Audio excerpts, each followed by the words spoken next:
चणे गरम, दिमाग रखे फंडा गरम, चणे गरम। भैया एक पैकेट देना और थोड़ा स्पाइसी बनाना, तीखा।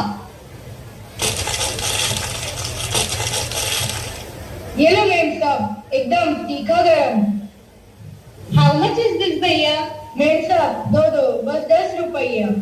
मैं देती हूँ। अरे नहीं मैं देती हूँ। नहीं मैं देती हूँ। मैं देती हूँ। मैं देती हूँ ना। अरे मैं देती हूँ। ट्रेन तो आ ही नहीं रही है, लगता है प्लेटफॉर्म पे ही कैंप लगाना पड़ेगा। Extremely unprofessional.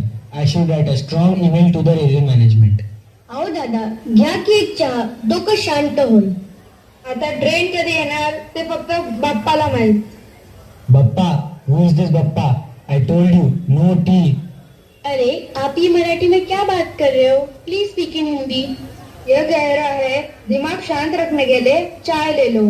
End Bappa means Ganpati Bappa. ऐसा क्या?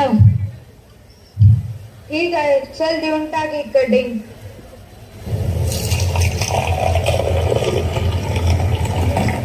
मला सांगा तुम्ही सगळे मुंबईचे दिसतात, महाराष्ट्रीयन आहात ना, मग सगळे हिंदी इंग्रजी मध्ये काय बोलताय? हो आम्ही सर्व महाराष्ट्रीयनच, मुंबईकर.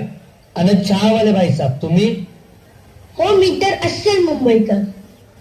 खरंच इतका वेळ मी टू एक्सपेन्सिव्ह मोड ऑफ करत बसले आणि तुम्ही पंक्च्युअलिटी आणि जुगाड करत होतात.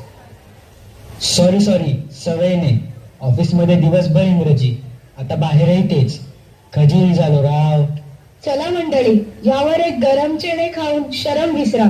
मी सुद्धा तुमच्याशी इतका वेळ हिंदीतूनच बोलत होतो, पण मी मूळचा साताऱ्याचा आहे.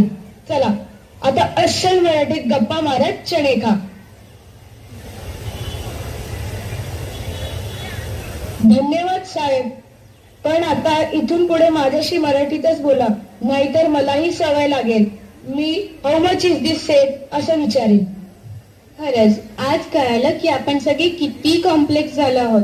सगळे मराठी असून सुद्धा हिंदी आणि इंग्रजीत बोलतात.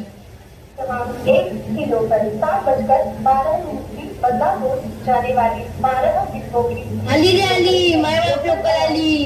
Platform number 1. चला पुन्हा भेटूया. चला जाऊया. पुढच्या वेळी भेटल्यावर फक्त मराठी बोलायचं. प्रॉमिस? ऍब्सोल्युटली. आय मीन नक्कीच. मराठी माणसाला मराठी बोलण्याला ते लेट व्हावे लागते बाप्पा. चणे गरम, एक गरम चहा, चणे गरम, एक गरम चहा, एक चणे